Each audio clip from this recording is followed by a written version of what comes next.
بسم اللہ الرحمن الرحیم نحمدہ ونصلی علی رسول الکریم۔ صبح کی اسمبلی ہوتی ہے اس وقت، اور آپ سب بچوں کو معلوم ہے کہ صبح کی تعلیم سے پہلے، صبح کے بیان سے پہلے بچوں کو معمولات کرائے جاتے ہیں۔ بہت سارے بچے یاسین شریف پڑھ رہے ہوتے ہیں، اور چھوٹے بچے درود شریف آیت کریمہ پڑھ رہے ہوتے ہیں، اور درود تنجینہ، ختم خواجگان، یہ سارے معمولات الحمدللہ صبح ہو رہے ہوتے ہیں۔ تو صبح کے وقت کی یہ ضروریات ہیں۔ جیسے صبح ناشتہ کر کے آپ لوگ نکلتے ہیں نا گھروں سے، نکلتے نہیں نکلتے، اسی طرح ناشتہ جس طرح ضروری ہے انسان کی جسم کے لیے، تو احادیث سے معلوم چلتا ہے کہ صبح کے وقت اللہ کا ذکر بھی بہت ضروری ہے۔ نماز، یاسین شریف، اس کے اثرات پورے دن رہتے ہیں، اس کی برکتیں پورے دن رہتی ہیں۔ سنو یہ بات سمجھو، اللہ تعالیٰ کے نام میں برکت ہے، تاثیر ہے، اللہ تعالیٰ کے نام میں طاقت ہے، برکت ہے۔ جو اللہ تعالیٰ کا نام دل سے لیتا ہے، اس کو اللہ تعالیٰ کے نام کی برکتوں سے اس کی پریشانیاں دور ہو جاتی ہیں، اس کے کام آسان ہو جاتے ہیں۔ جیسے ایک میں نے واقعہ شاید آپ کو سنایا تھا، جناب نبی کریم صلی اللہ علیہ وسلم ایک دفعہ درخت کے نیچے سائے میں آرام فرما رہے تھے، اور آپ کی تلوار درخت پر لٹکی ہوئی تھی۔ سنایا تھا واقعہ؟ تو ایک دم سے کوئی دشمن، حضور اکرم صلی اللہ علیہ وسلم کا مسلمانوں کا دشمن وہاں پہنچ گیا، اور اس نے آپ صلی اللہ علیہ وسلم کو آرام کرتا دیکھ کر اس نے فائدہ اٹھانا چاہا، نعوذ باللہ حضور اکرم صلی اللہ علیہ وسلم کو نقصان پہنچانا چاہا، اور اس نے تلوار پکڑ لی، جلدی سے تلوار لے لی درخت سے، کیونکہ آپ صلی اللہ علیہ وسلم تو آرام فرما رہے تھے، آپ کو معلوم نہیں چلا کون آیا ہے۔ تو اس نے تلوار ہاتھ میں لے لی اور تلوار لے کر کھڑا ہو گیا آپ صلی اللہ علیہ وسلم پر۔ ایک دم سے آپ صلی اللہ علیہ وسلم بیدار ہوئے تو دیکھا کہ یہ دشمن کھڑا ہے تلوار لے کر میرے اوپر۔ آپ صلی اللہ علیہ وسلم اٹھ گئے، بیٹھ گئے، اور وہ دشمن جو کافر تھا، اس نے حضور اکرم صلی اللہ علیہ وسلم سے کہا، من یمنعک منی، آپ کو مجھ سے کون بچائے گا، آپ کو مجھ سے کون بچائے گا؟ اب کون بچائے گا آپ کو؟ آپ کے تو سارے ساتھی بھی آرام کر رہے ہیں، سب سو رہے ہیں، اور آپ اکیلے ہیں، اور تلوار آپ کی میرے ہاتھ میں، اب کون بچائے گا آپ کو؟ جی بتاؤ۔ تو اس کا یہ جملہ جیسے ہی اس کی زبان سے نکلا تو جناب نبی کریم صلی اللہ علیہ وسلم نے ارشاد فرمایا، جواب میں فرمایا، اللہ اللہ اللہ، 3 دفعہ آپ نے ارشاد فرمایا کہ مجھے میرا اللہ بچائے گا۔ جیسے ہی آپ کی زبان مبارک سے اللہ اللہ کا نام نکلا، محبت کے ساتھ جب اللہ کا نام لیا جائے تو پھر اس کی طاقت دیکھو، دل سے جب اللہ کا آ جائے اس کی طاقت دیکھو، کہ اس کے ہاتھ میں لرزہ آ گیا، کپ کپی آ گئی۔ جیسے کسی کے ہاتھ میں فالج گر جائے تو دیکھا نہیں ہاتھ کانپ رہے ہوتے ہیں۔ وہ صحت مند آدمی تھا، اس نے تلوار پکڑی ہوئی تھی، زور سے پکڑی تلوار، لیکن جو ہی حضور اکرم صلی اللہ علیہ وسلم کی زبان مبارک سے اللہ نکلا تو اس لفظ اللہ کی طاقت ایسی تھی، اس میں تاثیر برکت ایسی تھی کہ دشمن کے ہاتھ سے تلوار گر گئی، اس کے ہاتھ سے تلوار خود ہی گر گئی۔ آپ صلی اللہ علیہ وسلم نے چھینی؟ آپ نے اس کو دھکا دیا؟ تلوار چھینی؟ کچھ بھی نہیں کیا، صرف اللہ کا نام لیا تھا۔ 3 دفعہ اللہ کا نام لیا، اس کے ہاتھ سے تلوار گر گئی، اس کا ہاتھ کپ کپانے لگا۔ جناب نبی کریم صلی اللہ علیہ وسلم آگے بڑھے اور تلوار اٹھا لی، تلوار اٹھا لی، اور فرمایا کہ اب تمہیں مجھ سے کون بچائے گا؟ مجھے تو میرے اللہ نے بچایا تم سے، تمہیں کون بچائے گا؟ تم تو اللہ کو مانتے ہی نہیں ہو، تم تو اللہ کو مانتے نہیں ہو۔ تو وہ حضور اکرم صلی اللہ علیہ وسلم سے معافی مانگنے لگ گیا کہ مجھے معاف کر دو، میرے سے غلطی ہو گئی، مجھے نہیں معلوم تھا کہ آپ کے ساتھ اللہ کی مدد ہے۔ حضور اکرم صلی اللہ علیہ وسلم نے اس کو معاف کر دیا، جاؤ، اس کو کچھ نہیں کہا، کیونکہ حضور اکرم صلی اللہ علیہ وسلم کی عادت مبارکہ تھی معاف کرنے کی۔ جب کوئی غلطی مان لیتا تھا، جب کوئی اپنی غلطی مان لیتا تھا تو حضور اکرم صلی اللہ علیہ وسلم فوراً اس کو معاف کر دیا کرتے تھے۔ اللہ تعالیٰ کو بھی یہی پسند ہے، اللہ تعالیٰ قرآن میں جگہ جگہ فرماتے ہیں معافی مانگ لو اپنی غلطی پر، میں معاف کر دوں گا. لیکن اگر کوئی معافی نہیں مانگتا تو پھر اس کی معافی نہیں ہوتی. آپ نے دیکھا ہوگا کہ جب بچے دفتر میں میرے پاس کوئی شکایت آتی ہے تو میں پوچھتا ہوں آپ نے یہ کام کیا ہے؟ وہ کہتے ہیں نہیں کیا. میں نے کہا اگر کیا ہے تو سچ بتا دو، معاف کر دوں گا. اور اگر کیا ہے اور سچ نہیں بتائیں گے، جھوٹ بولتے رہیں گے تو بچیں گے تو نہیں، معاف بھی نہیں ہوں گے، شکایت بھی ہوگی، تنبیہ بھی ہوگی، گھر والوں کو بھی بلایا جائے گا. تو جو بچے سمجھدار ہوتے ہیں وہ فوری کہتے ہیں غلطی ہو گئی. میں کہتا ہوں جاؤ آئندہ نہیں کرنا. یہ کہتے ہیں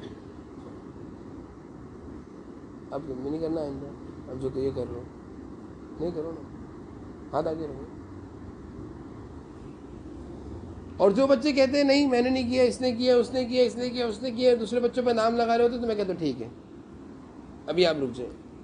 کچھ بچوں میں یہ عادت ہے کہ وہ اپنی غلطی نہیں مانتے، بلکہ کچھ بچوں کی تو عادت اتنی بگڑی کہ وہ اپنی غلطی پر کہتے ہیں ہم غلطی پر نہیں ہیں، قاری صاحب غلطی پر ہیں.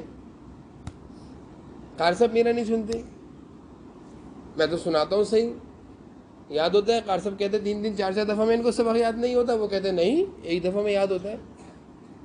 اب ہم پریشان ہو جاتے ہیں کہ بھئی قاری صاحب سچ بول رہے ہیں، یہ بچہ سچ بول رہا ہے. تو کون سچ بول رہے ہوتے ہیں بتائیں؟ بڑے تو جھوٹ نہیں بولتے نا. مثال ہے کہ ابو آپ سے کوئی بات کہہ رہے ہیں، آپ کہہ رہے ہیں ابو نہیں ایسا نہیں ہے، تو سچ کون ہوگا؟ ابو ہوں گے یا آپ ہوں گے؟ ہمارے سیدھے بیٹھو بیٹا، بڑے سچ بولتے ہیں، بڑے تھوڑی جھوٹ بولتے ہیں. تو یہ عادت بعض بچوں میں اتنی بگڑی، یہ عادت بعض بچوں میں اتنی بگڑی، اتنی بڑی کہ وہ اپنی غلطی کو مانتے نہیں ہیں، اپنی غلطی اپنے استادوں پر ڈال دیتے ہیں، بڑوں پر ڈالتے ہیں، بڑوں پر. کتنی بری بات ہے کہ بڑوں کو یہ کہنا ہے غلطی پر میں غلطی پر نہیں ہوں. یہی مطلب ہے نا، یہی مطلب ہے نا بڑوں کو یہ کہنا ہے کہ میں غلطی پر نہیں ہوں، آپ اس قاری صاحب غلط کہہ رہے ہیں. تو میں ایک بات کہتا ہوں بھئی یا تو آپ غلطی پر ہیں، قاری صاحب غلطی پر ہیں، آپ بتاؤ، سچ بتا دو گے تو معافی ہو جائے گی. پھر وہ کہتے ہیں نہیں میری غلطی نہیں ہے. پھر میں کلاس سے 8 10 بچوں کو بلا کر پوچھتا ہوں سچ بتاؤ کیا ہو رہا ہے، تو بچے بتاتے نہیں انہیں کی غلطی ہے. پھر وہ چپ ہو جاتے ہیں. تو میں یہ عرض کر رہا تھا آپ لوگوں سے کہ حضور اکرم صلی اللہ علیہ وسلم کی عادت مبارکہ تھی کہ جب کوئی معافی مانگتا آپ معاف کر دیتے. کتنا بڑا دشمن تھا، تلوار لے کر حضور اکرم صلی اللہ علیہ وسلم پر حملہ کر رہا تھا، آپ نے معاف کر دیا. لیکن اس سے پہلے جو بات سنانی اور سمجھانی ہے، جس پر ہماری تعلیم شروع ہوئی ہے، وہ کیا بات ہے بتاؤ؟ وہ کیا بات ہے؟ تعلیم کس پر شروع ہوئی ہے بتائیں؟ اللہ کے نام کی طاقت، اللہ کے نام میں طاقت، اللہ کے ذکر میں طاقت. بولو سارے بولو، اللہ کے ذکر کی طاقت، اللہ کے نام کی طاقت، قرآن کریم کی تلاوت کی برکت، درود شریف کی برکت، آیت کریمہ کی برکت، سورہ یاسین شریف کی برکت. یہ بتانا مقصود ہے کہ دیکھو حضور اکرم صلی اللہ علیہ وسلم نے کچھ بھی نہیں کیا، 3 دفعہ اللہ کا نام لیا، اس کے ہاتھ سے تلوار خود بخود گر گئی. اس کے ہاتھ میں طاقت ہی نہیں رہی پکڑنے کی طاقت ختم کر دی اللہ نے اس کے ہاتھ سے. یہ پکڑنے کی طاقت میرے ہاتھ میں کوئی چیز پکڑ لوں گا، اور اگر میرے ہاتھ میں پکڑنے کی طاقت ختم ہو جائے میں پکڑ سکوں کسی کو؟ نہیں پکڑ سکوں. میرا ہاتھ پکڑنے کے قریب نہیں. اس نے یوں پکڑی ہوئی تھی تلوار، اور جو ہی اللہ کا نام حضور اکرم صلی اللہ علیہ وسلم نے لیا، اس کے ہاتھ سے طاقت اللہ تعالیٰ نے چھین لی، اس کا ہاتھ کھل گیا. اب اس کا ہاتھ یوں کب کب آ رہا ہے. اللہ تعالیٰ نے اس کے ہاتھ سے پکڑنے کی طاقت، لڑنے کی طاقت کیا کر دی تھی؟ ختم کر دی تھی، کیونکہ وہ اللہ کے نبی صلی اللہ علیہ وسلم کے مقابلے پر آیا تھا. اور جو بھی کوئی اچھے لوگوں کا مقابلہ کرتا ہے وہ کیا ہو جاتا ہے؟ ضائع ہو جاتا ہے. وہ کیا ہو جاتا ہے؟ بولو سارے بولو. اچھے لوگوں کو تنگ کرنے والا کیا ہو جاتا ہے؟ ضائع. تو صبح کے وقت میں آپ لوگوں سے ہی کہہ رہا تھا کہ جس طرح ناشتہ ضروری ہے، اور صبح کا ناشتہ جو بچے اچھا کر کے آتے ہیں تو 11 بجے تک ان کو بھوک لگتی ہے. بولو سارے بولیں، زور سے بولیے. پڑھائی میں کمزوری محسوس ہوتی ہے؟ پڑھتے پڑھتے چکر آتے ہیں؟ نہیں آتے. پڑھتے پڑھتے بھوک لگتی ہے؟ نہیں لگتی. پڑھائی میں کمزوری اور پڑھتے پڑھتے چکر ان بچوں کو آتے ہیں، اور وہی بچے پڑھتے پڑھتے 9 10 بجے کہتے ہیں بس پڑھا نہیں جا رہا. جن بچوں کا ناشتہ اچھا نہیں ہوتا. اور میں نے کہا ناشتے میں کوئی لمبا چوڑا ناشتہ نہیں بتاتا. دودھ کا گلاس، 1 سیب، 3 کھجوریں، شہد، یہ بہترین ناشتہ ہے. 1 سیب، 3 کیلے، 1 دودھ کا گلاس شہد کے ساتھ بہترین ناشتہ ہے. بادام ہو جائے تو اور اچھا ہے، 5 6 7 بادام. بہترین ناشتہ ہے یہ، ایسا ناشتہ جو میں خود بھی نہیں کرتا، لیکن میں آپ لوگوں کو کرنے کی ترغیب دیتا ہوں کہ کرو، آپ کی پڑھنے کی عمر ہے، یہ ناشتہ آپ لوگ کریں۔ جو بچہ صبح ناشتہ اچھا کر کے آئے گا تو اس کا کیسے گزرے گا دن بتائیے؟ 11 بجے تک تو کم از کم اس کو بھوک نہیں لگے گی۔ اب میں دیکھتا ہوں کچھ بچوں کو لنچ کر رہے ہوتے ہیں تو لنچ میں کیا کر رہے ہوتے ہیں؟ لنچ میں چپس کھا رہے ہوتے ہیں۔ اور میں نے ایک دفعہ قاری سجاد صاحب سے کہا تھا، قاری صاحب ہماری کوشش ہونی چاہیے کہ لنچ میں صرف سیب اور کیلے بچے کھائیں، اور اس کے علاوہ یہ چپس، یہ بسکٹ، یہ ٹافی، یہ کوئی لنچ ہے؟ یہ تو آپ کے دانتوں کو خراب کر رہے ہیں۔ کل میں دانتوں کے ڈاکٹر ہیں ان کے پاس گیا، ہمارے دوست ہیں، تو انہوں نے مجھ سے کہا، وہ بہت اچھے دوست ہیں، مذاق بھی کرتے ہیں مجھ سے، نعمت بھائی ہاتھ جوڑ کے کہتا ہوں رات کو بچوں کو سونے سے پہلے ضرور دانت صاف کروایا کریں۔ ہماری بیٹی اس کی داڑھ میں درد تھا، اس کو لے کر گیا تھا، میں نے کہا ڈاکٹر صاحب میں پابندی سے صبح دانت صاف کرواتا ہوں، کہہ رہے نہیں رات کا کرانا زیادہ ضروری ہے۔ میں نے کہا کیوں؟ کہہ رہے رات کو جب کھانا کھا کر ہم سوتے ہیں تو کھانے کی کوئی ذرات اگر داڑھ کے بیچ میں پھنسے رہ گئے تو وہ پورے رات داڑھ میں کیڑا بنتا ہے، زہر بنتا ہے، اور وہ داڑھ کو خراب کرتا ہے، دانتوں کو خراب کرتا ہے۔ تو انہوں نے مجھ سے پتہ کیا کرا، ہاتھ جوڑ کے کہا کہ نعمت بھائی اپنے بچوں کے بھی دانت صاف کروائیں، اپنے گھر والوں کو بھی بتائیں اور بچوں کو بھی بتائیں کہ بیٹا رات کو ضرور ٹوتھ پیسٹ کر کے سویا کرو، اس سے آپ کے دانت صاف ہو رہیں گے۔ صحت کا خیال، صحت اچھی ہے تو سب کچھ اچھا ہے۔ تو میں بھی آپ کو یہ کہہ رہا ہوں کہ صبح کا ناشتہ اچھا اور تگڑا کرو گے تو دن کیسے گزرے گا؟ بولے سارے۔ تو میں نے قاری سجاد صاحب سے یہ کہا تھا، ہماری کوشش بھی ہے، ہم ترغیب بھی دے رہے ہیں، شروع میں ہم ترغیب دیتے ہیں، بعد میں پھر ہم ایک دم سختی والا قانون پاس کرتے ہیں۔ آپ لوگ خود ہی ایسا کرو کہ بیٹا یہ ٹافی، یہ بسکٹ، یہ جیلی، یہ لالی پاپ، یہ چگم، یہ چپس بیکار ہیں، کوئی کام کی چیز نہیں ہے، اس میں طاقت نہیں ہے۔ اگر آپ چاہتے ہیں کہ آپ کے جسم میں طاقت ہے تو آپ لنچ بھی کرنا چاہتے ہو کرو، لنچ لے کر آؤ، آپ کو لنچ کرنے کا ٹائم ملے گا، لیکن لنچ میں نا کیلے لے کر آؤ، سیب لے کر آؤ، سیب لے کر آؤ، کیلے لے کر آؤ، امرود لے کر آؤ، اگر امرود، ابھی تو امرود نہیں آ رہے، آج کل تو سب سے اچھا ماشاءاللہ کیلے آ رہے ہیں اور سیب اور انار آ رہے ہیں۔ انار کے دانے گھر سے کروا کر لاؤ، چھلوا کر لاؤ، گھر میں ڈبے میں دانے بھر کے لاؤ، انار کے دانے کھاؤ، خون بنے گا۔ سیب کھانے سے دل مضبوط ہوتا ہے، سیب کھانے سے دل مضبوط ہوتا ہے۔ میں نے آپ کو سنایا تھا کہ ہمارے حضرت مواقع مکہ صاحب رحمۃ اللہ علیہ سے کسی نے کہا مجھے ڈر لگتا ہے، ایسا لگتا ہے میرے پاس جن ہے۔ حضرت نے کہا جنوں کا علاج میرے پاس ہے۔ انہوں نے کیا علاج ہے؟ سیب کھایا کرو، سیب کھاؤ گے جن بھی قریب نہیں آئیں گے، کیونکہ جنات اس کے قریب آتے ہیں جن کا دل کمزور ہوتا ہے، جس کا دل مضبوط ہوگا اس کے پاس جنات آئیں گے۔ اور سیب کھانے سے کیا چیز مضبوط ہوتی ہے؟ دل۔ کیا مضبوط ہوتا ہے؟ یہ حضرت نے فرمایا، کیونکہ ہمارے حضرت جو تھے وہ بہت بڑے حکیم بھی تھے، تو وہ اس طرح کے نسخے اور ٹوٹکے بتایا کرتے تھے جس میں ماشاءاللہ مزہ آتا تھا۔ تو وہ آدمی کہہ رہے جن آتے کوئی عمل بتائیں، کوئی وظیفہ بتائیں، کوئی دعا بتائیں، حضرت نے اس کو بتایا سیب کھاؤ، تمہارا دل کمزور ہے، تمہارا دل مضبوط ہوگا تو تمہارے پاس ایک جن نہیں 100 جن آئیں گے، تم ڈرو گے نہیں۔ تو صبح کا ناشتے میں کیا چیز ہے آپ کو بتاتا ہوں، ہمیشہ سے بتائیے سارے بچے۔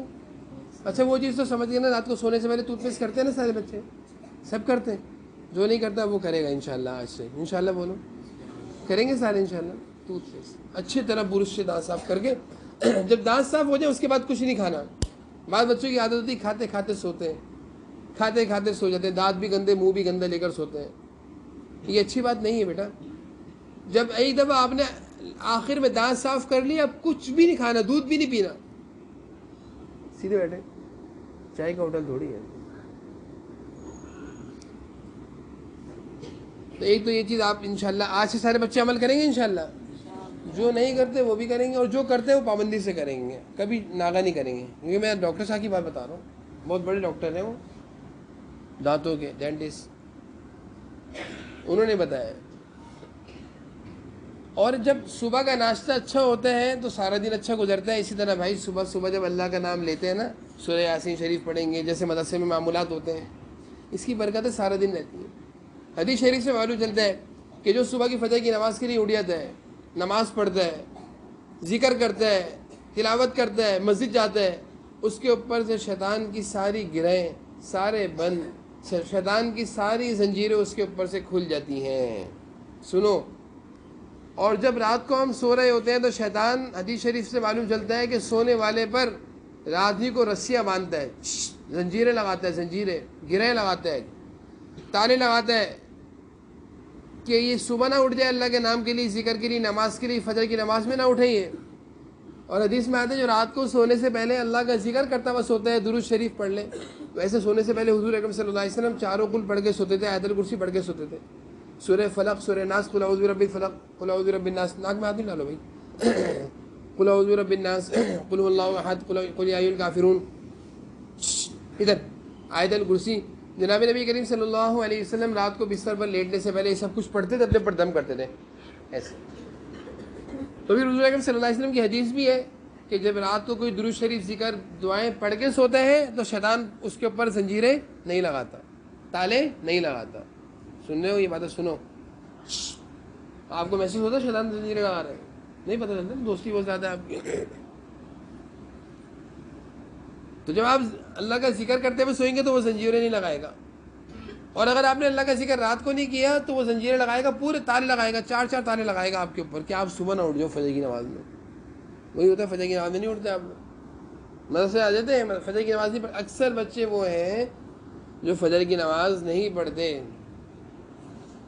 اور پھر حدیث شریف میں آتے ہیں جب صبح ہوتی ہے تو شیطان کہتا ہے سو جاؤ سو جاؤ سو جاؤ، دھمکی دیتا ہے. مما کہتی ہے اٹھ جاؤ اٹھ جاؤ اٹھ جاؤ، بابا کہتے ہیں اٹھ جاؤ اٹھ جاؤ اٹھ جاؤ. شیطان کیا کہتے ہیں؟ سو جاؤ سو جاؤ سو جاؤ. نماز نکل جائے وہ خوش ہو جاتا ہے. جس کی فجر کی نماز نکل گئی، جس نے صبح ذکر نہیں کیا، اس کا سارا دن حدیث سے معلوم چلتا ہے منحوس گزرتا ہے. اس کے کام اچھے نہیں ہوں گے، اس کے کام خراب ہوں گے. وہ محنت کرے گا، اس کی محنت کا کوئی فائدہ نہیں ہوگا. حدیث ہے، ایک نہیں کئی حدیث سے معلوم چلتا ہے. حضور اکرم صلی اللہ علیہ وسلم فجر کے بعد، فجر کے وقت سونے کو بہت برا محسوس کرتے تھے، ناراض ہوتے تھے. اٹھو فجر کے بعد سونے کا وقت ہے، اٹھا دیا کرتے تھے. آپ صلی اللہ علیہ وسلم فجر کے بعد کسی کو سوتا دیکھتے، فجر کے اوقات میں کسی کو سوتا دیکھتے اٹھو، اللہ تعالیٰ اس وقت خاص برکتیں اتار رہے ہیں. اللہ تعالیٰ اس وقت فجر کے بعد خاص برکتیں رحمت اتار رہے ہیں، تم سو رہے، اٹھو اللہ تعالیٰ سے مانگو، ذکر کرو. تو بھائی صبح کے وقت کی برکتیں وہ ملتی ہیں فجر کی نماز سے. تو جو بچے صبح اٹھیں، فجر کی نماز پڑھیں، سورہ یاسین شریف گھر میں پڑھیں، وہ کتنے خوش نصیب بچے ہیں، سارے دن ان کا اچھا گزرے گا. جس طرح صبح کا ناشتہ اچھا کرنے والے کا سارے دن کیا گزرتا ہے؟ زور سے بولیے گا، بولے زور سے بولے، اور اچھا زور سے بولے، اور زور سے. ناشتہ نہیں کیا آپ نے؟ زور سے بولو. اسی طرح جن بچوں کا صبح کا معمول نماز فجر اور صبح کی سورہ یاسین شریف گھر سے پڑھ کر آتے ہیں، ان کا بھی سارا دن بہترین گزرتا ہے، ان کا بھی سارا دن اچھا گزرتا ہے. اللہ تعالیٰ ان کی مدد کرتے ہیں، ان کے لیے حفظ کرنا آسان ہو جاتا ہے. تو سارے بچے صبح کے معمولات کا اہتمام کریں گے انشاءاللہ. بولو زور سے بولو. صبح کے اچھے ناشتے کا اہتمام کریں گے انشاءاللہ. رات کو سونے سے پہلے ٹوتھ پیسٹ سے دانت صاف کریں گے.